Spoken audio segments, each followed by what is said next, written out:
In this video, I'm going to show you how to redeem a gift card on Binance.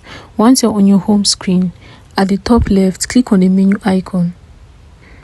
And then you're just going to scroll down and click on More Services.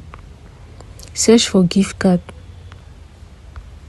So when you search for it, you're going to be directed to a page just like this. At the bottom menu, you can go over to users to just see your card history and your transfer history. Right here, there are different options as well. If you want to see your card status or just the value of your card, you can click right here on enter card number. And then you can just enter your card number right here and you'll be able to check the value of your card. Now, if you want to redeem your card, just go over and click right here on redeem to crypto.